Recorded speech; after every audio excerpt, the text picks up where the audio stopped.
What's up, everybody? Welcome back to another episode of All the Mods 7 to the Sky. Guys, last episode we set up these thermal evaporation plants behind us. Yep. And we started making a bunch of lithium. You can see that I have changed this pipe right here. Let me actually turn around. There we go. You can see I changed this pipe here to an ultimate mechanical pipe. I changed this out because when I logged back into the world after setting these up, we were using the pipes mod pipes. Yeah, they disconnected from the mechanism multi-block. That's actually a problem that we saw during my live streams when I was streaming Stone Block 3. Yeah, the pipes mod and the mechanism mod don't interact well on world load, or I guess chunks reloading. Whatever, like these blocks reform a multi-block and the pipe's like, oh, that's not connected. Oh, now we can reconnect or whatever. But then you have to reset their setting so they know that they're extracting into it. Yeah, anyway, it's a big problem, especially if you are doing things that are sensitive with mechanism like the turbines and the generators and all this kind of stuff. Yeah, you can cause yourself a big problem. Things blow up if you're using the other pipes. So you want to use the mechanism pipes on these particular machines. And so, like I said, I have swapped them out. So we were talking about last episode that I wanted to look at making more power. I've actually taken the easy route at this point in time, and I just doubled up everything that we had here as far as making lava. So yeah, I added in, what was this, 56 more superheating elements between this side and that side over there. Same with these crucibles. In fact, I went so far to make an auto craft for these crucibles where I could just craft them up and Applied Energistics makes them for me, so I didn't have to manually do all that stuff. So yeah, we have all of this added in here, and that means that I can double up our dynamos over here as well. So I was able to share these pipes, and really I didn't have to do a whole lot other than make the dynamos and the upgrades for the dynamos. And then connect the pipe together like so. Oh yeah, another thing. I did add in another flux plug. This is now on the 2 battery only channel, and that's being input over here. You can see the red color versus the blue color. Yeah, so the red color is 2 battery only. That is our input over here. You can see we're inputting 23,000 FE per tick right now, which is pretty good. That's double what we were doing before.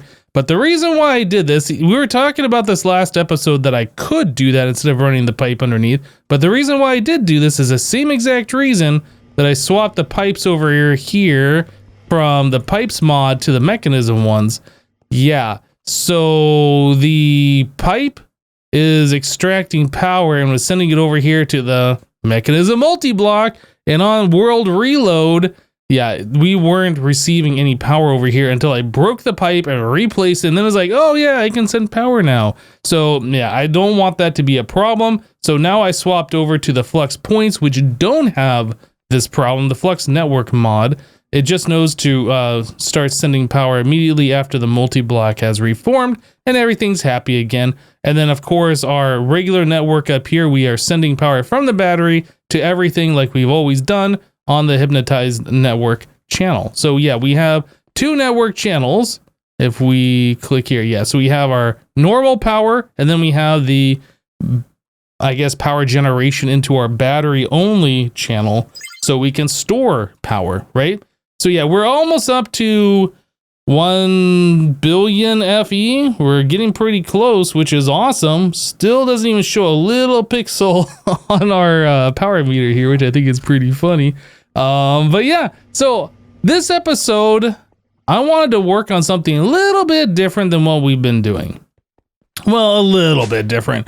I was thinking to myself, going towards endgame, we're going to need a whole lot of this inferium stuff, right? And we set up this plot, and this plot is cool, but like we're kind of using it for other things right now. We're not making a whole lot of inferium. We have about 96,000, right? I mean, that seems like a lot, but when you start turning it into the red style or the purple insanium, then that's not very much at all, because it just costs so much to make insanium. If I can spell this right. I don't even remember how much it is. It's costing I think it's 1024. We already have one red one here. So yeah, I think it's about 1,000 per, so we can make like not a whole lot of it. And then if we're making blocks, that's 9,000 or so per block. Anyway, we want to be able to make this stuff faster. And if we make other seeds, I would like to have a specific spot for those seeds to make stuff. For instance, all the modium, I was kind of looking at how we can get this stuff in the future. I saw there were seeds for it right here, and I saw that you can put that into a garden cloche. So I kind of want to start working towards making these things instead of having to make a crop plot and then have to make all of the things underneath it so they can kind of grow faster in the world. If we can set up garden cloches where I can just throw the seed in there and then we always get this stuff, I think that'd be much better. Now I'm also kind of curious. This particular one needs this specific soil, but if we look at something like the inferium seeds, go here into here, we can see this is using these different types of farmland. I am curious how these different types of farmland affect the output. If it does at all, I think it would, but I don't know if it does or not. So anyway, I'm kind of want to see like how fast the garden cloche works with this, and if the soil affects the output and all this kind of stuff. Maybe it just affects the speed in which the garden cloche works. I don't know. We'll figure this all out.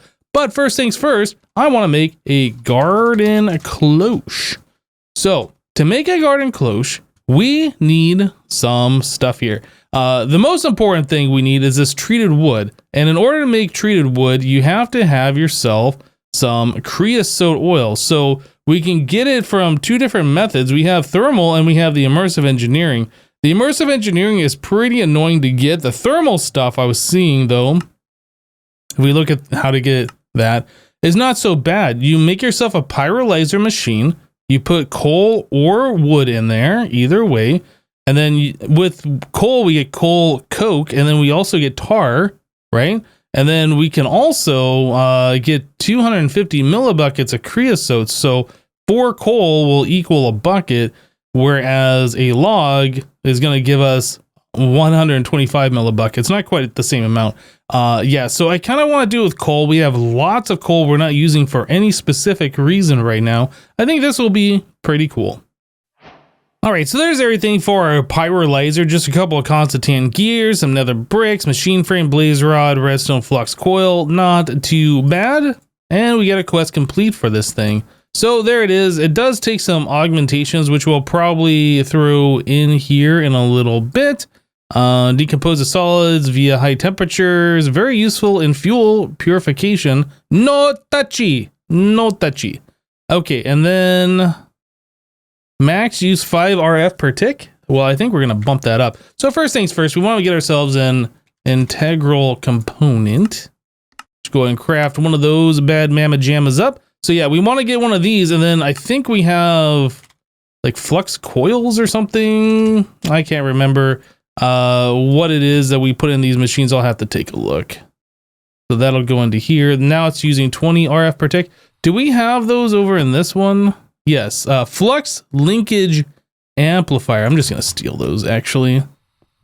Flux linkage amplifier. Okay, so now we're using 80 RF per tick with all the augments in there. So this uses coal, which we have 230,000 of, or at least we take coal and then we can turn it into creosote. And then obviously we're going to need a power source. So let's just grab one of these points. Boop and boop. So there we go. It's filling up the power in there. This is actually going quite quickly, a lot faster than I expected this to go. But yeah, I was looking at the different uses for the tar and the coke. So like the coke, for instance, we can use it for everything that we'd use the coal coke for in immersive engineering. So that's a plus. I saw we can burn it in a furnace mycelial generator to make 256,000 FE, but it's only making 80 FE per tick. And then this thing required us to have a simple machine frame, which is all of this stuff. But like the actual machine itself, besides that machine frame, is very inexpensive. Just some coal, redstone, and a furnace. So that's not bad. I mean, it's another way we could make power if we wanted to use that stuff. Otherwise, we'll just hold on to it. Again, we have this advanced generator stuff. I saw that it makes syngas, 64 millibuckets of it, and 1 bucket of syngas, 1000 millibuckets, makes 1 million Fe. That's pretty cool. So that's another option. Now this 3200 carbon, I'm right clicking, left clicking. I don't see what this is used for. So maybe this is just an intermediary step. Like the coke turns into the carbon turns into the syngas, but you can't actually do anything with the carbon itself. Anyway, so I was just kind of looking at that to see what our options were. So here we go. We are up to quite a bit of this creosote oil at this point. So do we have like a tank or something I can store that in? Let's put it into, oh, I don't know. How about this singularity tank? This should be fine. Can I eject that configuration over here? We want this one, auto output. Is it outputting? It's outputting. Okay, so now we're going to take some of this stuff and we're going to do some things with it. There's a full stack of coke and we got 17 tar. Again, the tar can also be burned, but like other than that, I didn't see there was much use for tar. I was kind of hoping we'd be able to do some cool stuff with this, but you can turn it into blocks. You can burn it a little bit. You can make 8,000 RF per tar, which doesn't even seem like it's worth making the Stirling generator to do that with. You make 16,000 out of this augment generator, I guess. I don't know. But it didn't really seem like there was a whole lot of reason to make this unless you wanted to make the blocks for building or something. So anyway, here we go. We have the creosote oil. So in order to make the treated wood, let's go back into here real quick. We can take a bucket of the stuff and wrap it with planks, or we can put it into a casting basin. So probably the bucket wrapped in planks is the way to go. Let me go ahead and grab another stack of coal and we'll just get some more going here. All right, so we need some buckets. 10 buckets. There we go. And put that into here. Then we need some planks. And I don't know how many that is. I guess 80 planks. Let's make 100. Boom. Perfect. Oh, this is going to be one of those annoying recipes where I have to change the bucket every time. Creosote. This would probably be better if I made myself a recipe. So Applied Energistics handled all of this clicking for me. I will do that if we make more of this in the future, but let's just go ahead and get this out of here for now. Okay, there we go. So all the treated wood has been made. So now we can get back to the garden cloche, which now we need a few components here that we don't have. So we need iron plates, and that is made through the rolling machine. So let's go ahead and hook this recipe up. So an iron plate is made through the rolling machine. All right, so rolling machine, I think we had one over here, right? Canning machine, centrifuge. No, we don't actually have a rolling machine. Okay, so that's another thing that we have to make. Can it be made in another machine, maybe? Take a look real quick. It can be made in the multi-servo press, which we do have, but we don't have automated. Our multi-servo press is actually sitting right here. We never made a spot for this thing. I think I will go ahead and make the rolling machine since we have a blank spot available here. Okay, let me do that real quick. All right, so I went ahead and I made ourselves an engineer's workbench. We're actually going to need this to make one of these components. That's not the way I want this thing to face. Let's try it. Well, I kind of wanted it right here. Let's try it one more time. I place you there. There we go. Okay. And then we need these crafting components, and there we go. And we want to make the incandescent light bulb, which is made with copper, paper, and glass. There we go. So now we have 63 of these things. Very good. I don't think we needed that many, but we made that many. So the rolling machine was also set up over here, or I guess it was called a roller. It is not a rolling machine. It's a roller. So yeah, we got this set up over here. Yeah, we got the power in the back. We have the ME pattern provider. And then I had to make some changes here since we were running out of channels. So I swapped this pattern provider to a cable one. We have a cable anchor here to prevent these from connecting to these over here. And then underneath, you can see we have cable facades. So we have some import buses underneath each one of these machines. Previously, we had this set up with ejector upgrades in every single one of these machines, and I was expecting it to eject to the top into the pattern provider, but that's not the way it works. It goes and it ejects to whichever side it decides to first. I think there's a specific order, like down, right, left, front, back, up, or something. It's stupid. Anyway, it goes to whichever side that it wants to go. And with the ejector upgrades in our macerator, powered furnace, and extruder, what was happening is if I put some material in here, like an osmium ore, it would turn into an osmium dust, come over here to the powered furnace, turn into an osmium ingot, which is great. And then it started turning them into osmium wires or something, right? It just didn't make a lot of sense. And then it put those into our system because I guess those wires didn't go into the centrifuge is how that worked. Anyway, so I removed the ejector upgrades from basically all of these machines except for the macerator, because basically everything we macerate we want to put through a furnace anyway. That might change in the future, but that's how this is currently set up right now. So like I said, we have the import buses under here, so we're putting the items in through the top, through the pattern providers, and extracting it through the import buses on the bottom. Yeah. So anyway, that's how that's set up. The roller is set up correctly, and we were able to make those components that we needed. So now for a garden cloche, we are good to go. So there we are. So a garden cloche. This is a machine that requires water. So let's temporarily just put it right here so it gets water. Okay, so we have water. We can put fertilizer in there. You can put bone meal or some other things in there. We'll just go ahead and put some bone meal in for now. And that will adjust the growth modifier. Sweet. We don't actually want the bone meal in these slots though. Okay, so I want to see some things here. So let's grab one of these inferium seeds. And then we are going to need to make ourselves some soil. So we do have this one red essence, like I said before. So we'll just go ahead and grab that for right now. Or should I make it an insanium? I think we'll just grab the supremium for right now. We need dirt. And we are going to need a hoe. I don't know if I have one in here or in here. Here's one. So hoe, dirt, and that. We can turn this into a supremium farmland. So that goes into here. This goes right into there. And then, of course, this is also going to need power. So I'm just going to go ahead and yoink this just so we can see how this thing works.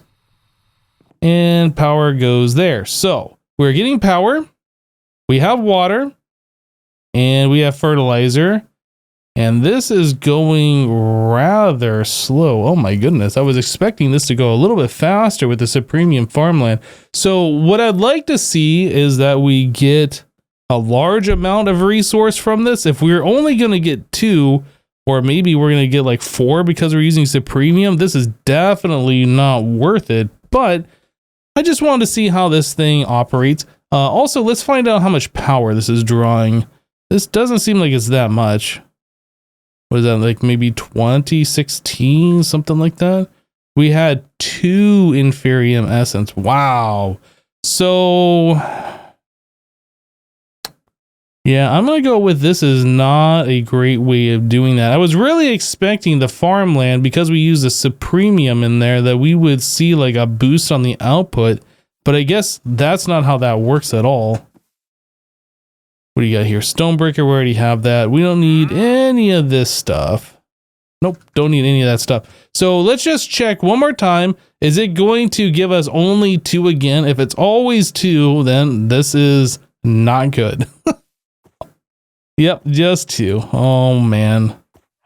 So since there's a thermal machine, the phytogenic insulator, I figured I'd give this a shot to see how this works. And we have a resonant integral component in here. I put a cyclical processing upgrade in this machine, so the seed always stays here. We don't have to worry about the seed going to the output slot. And then I made some phyto grow, which doesn't appear to do anything with this particular recipe. I was looking at this phyto grow stuff, and if we look at the phytogenic insulator, it is used on specific things to like double the output, right? But it is not used on these mystical agriculture seeds. But yeah, I saw that you can use it to get wood. which is pretty cool, I suppose. Yeah, you get 6 logs out of a dark oak sapling, which is cool. But anyway, yeah, it doesn't seem to have any effect here other than it resets the machine when I put it in or take it out. But other than that, yeah, it doesn't seem to have any effect on this particular thing. So we are getting 1 item per cycle, and we are using 240 RF per tick, like this. Yeah, I'm not actually sure if this is good or not. Definitely not good for the inferium. This might be good for something that we just want processing all the time so we can get essence for. I guess.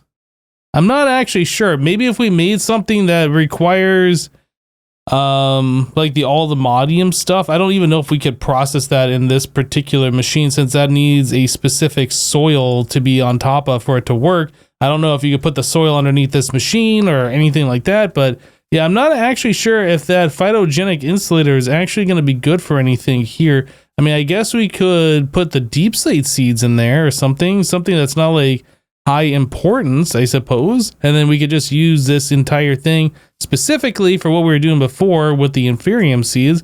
So that might be what we end up doing. I'm not entirely sure the best thing to do here, but unfortunately the garden cloche does not seem like a good option, and the phytogenic insulator does not seem like a good option. And the only way that we can get this inferium essence fast seems to be through the way that I had originally set up over here.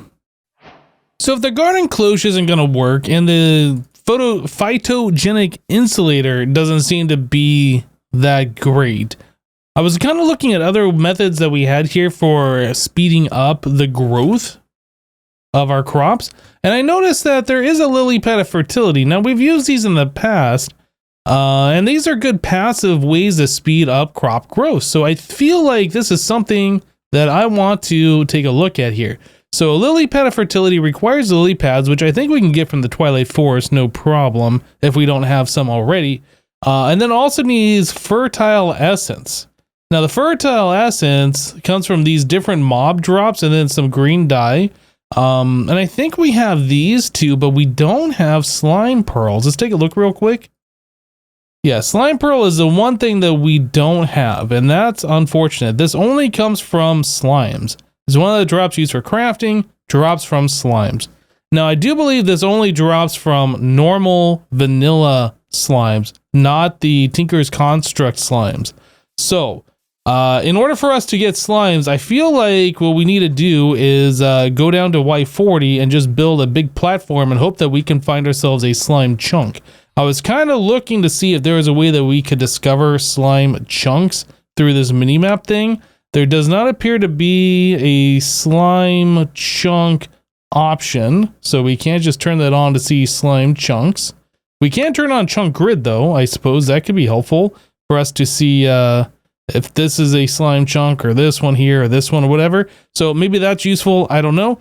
So that's a thing that we can do. I was also looking to see, just searching for chunk here, and we came up with something that looked like a slime chunk finder. I know Botania had something like that previously, but it doesn't look like Botania has that particular thing. It was like a little slime in a bucket that would like peek its head out or whatever when you came into a chunk. You might actually even need to have a slime before that worked. What the heck is this? A witch pin.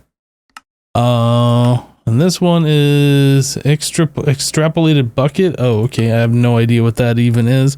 Yeah, but anyway, like I said, I kind of went through the different items here and I wasn't seeing what we were looking for as far as like a slime chunk finder.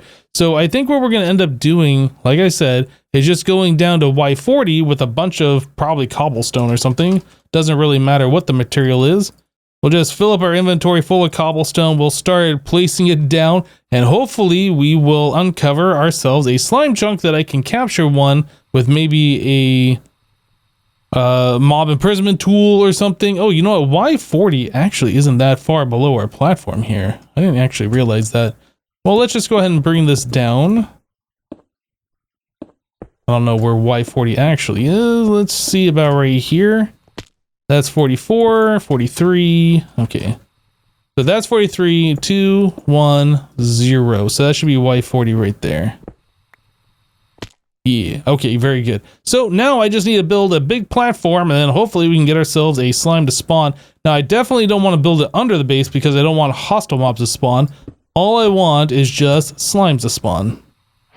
Check it out, guys. We got ourselves a big slime. That's right. So I was going with the shotgun approach of just placing cobble all along the air here at Y40, hoping that we would see some slime spawn. And I'd be like, oh, that's the chunk right there.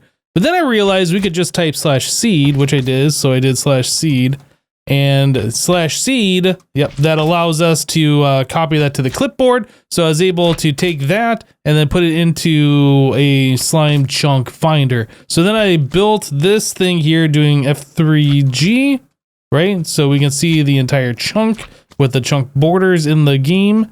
So I placed the 16 by 16 platform here, and I didn't get anything spawning. So I was like, all right, we'll double it up. And then I decided to do a third layer here. This can go all the way down to build limit, I'm pretty sure, in order to get all the slimes. But yeah, so we have ourselves a known slime chunk now, and we got ourselves a slime to prove it in there. In fact, I've already caught one, but this one's a medium, so I'll put that one away. I'm going to grab the big one. Yeah, so we got ourselves a big one. You can see I've already killed a slime here. So we'll just go ahead and murderize these guys. Maybe? Can I murder you? There we go. There we go. And there's 7 slime pearls and 24 slime balls. That's awesome. So with the slime in the mob imprisonment tool, we should be able to duplicate it. Yeah, we should be able to duplicate it using not immersive engineering. What is this mod? Industrial foregoing. We should be able to duplicate it using that should we need it. But for right now, we can just go ahead and put the slime pearls in there. So we were trying to make this fertile essence. It needs 1 of those per these, and we need 3 of those per lily pad of fertility. So we should be able to make 2 lily pads of fertility if we have the lily pads now. Oh, apparently we don't. So I need to figure out how to make a lily pad. Oh, it's 2 words. That's why it wasn't coming up there. Here we go. Lily pad. So yes, if we had nature essence, we can just craft those. How do we make nature essence? We need nature agglomeratio, which apparently we don't have any of this stuff. Hold on a second. I don't think I've clicked onto here. So this. Okay, we have everything but pumpkin. That's unfortunate. Pumpkin. Well, we do have pumpkin seeds, so I guess we could do that. It would probably make sense for us to get this at some point in the future. Is there any other like cheap way? If we had botania, we could turn vines into lily pads. Is there any other ways for us to do this? I might just go into the twilight. We can strain. Interesting. I forgot about the straining mod. So yeah, we could just strain, but what's the probability of us getting that? I'm not actually sure what that is. Enchantable efficiency, catches junk and treasure. I don't think this mod is very fast, honestly. But yeah, that's pretty cool that this thing does exist. All right, I'm gonna go to the twilight, see if I can get some lily pads. Yep, the twilight has these, but there are particles preventing me from actually entering the biome. But that won't stop me from snagging some along the outside. Now we can't go in here. It's just going to have a negative effect on us. Maybe poison or maybe blindness. It's giving us hunger. So it's giving us hunger. So I guess it's fine for us to come in here and snatch some of these things. But yeah, we definitely don't want to spend super long in this biome. Biome unlocked. Or biome locked. Check your advances. Yeah, so we have to progress through the Twilight Forest to unlock this biome so we don't have that hunger effect. And then eventually we'll be able to go in here, no problem. But yeah, we got 16 lily pads. I think that's going to be enough for now. All right, well, back at the base, now we have these lily pads of fertility. I don't know if these work with these crops. I hope it does. We'll just plop one right there. Is it making things grow faster? It's actually kind of hard to tell, huh? I don't know. I kind of feel like I want to put some waterlogged blocks along here, or maybe some slabs with water on or whatever, so we can add more of these lily pads around. Oh, okay. So that particle right there, I think that must have been the lily pad that just did that.